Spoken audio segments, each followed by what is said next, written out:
Hi everyone, this is Luciano with Korg, here with another episode of Patch of the Week, this time on the KROSS. And we're going to be talking about modulation again, this time with the modulation wheel. And we're going to understand how we can introduce different timbres within a combination by moving the modulation wheel up. So let's first start by understanding what this does, and then we'll move into how to actually program this within combination mode on your KROSS. So let's dive in. I have my modulation wheel all the way in the down position. You'll see if I hold a chord, you just hear the piano only. As I move it up, it introduces the other timbres within the combination. In this case, I have strings, I have a choir sound, and you'll hear that come in as I move the modulation wheel up.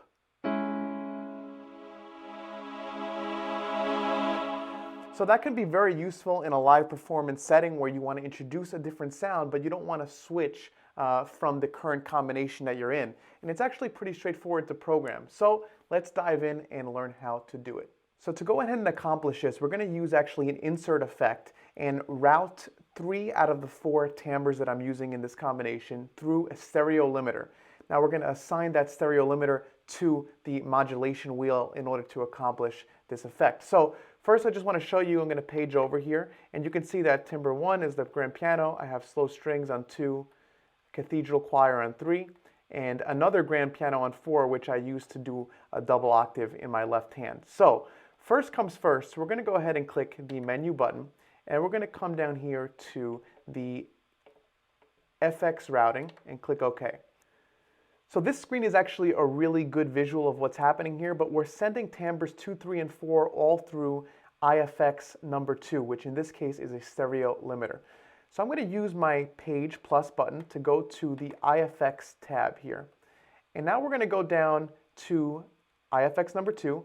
And once you have this highlighted, you can click enter. And now you're going to be able to see all of the different effects that are assignable to IFX 2.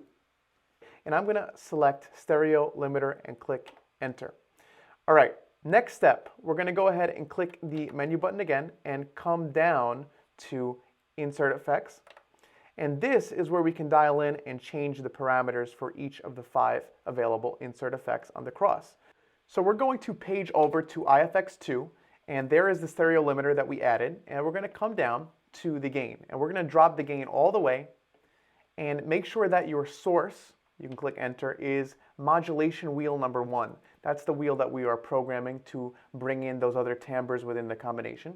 Click enter, and you're going to adjust your amount.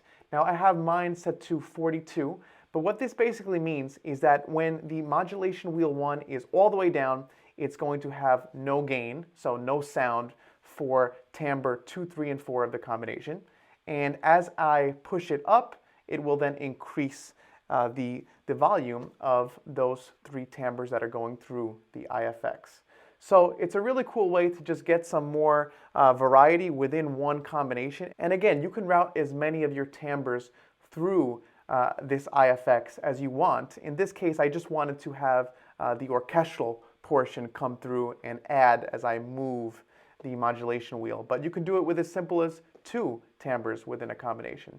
So once you've done that, you can click exit, and I named my sound strings and octave piano, and you are ready to hear your finished patch.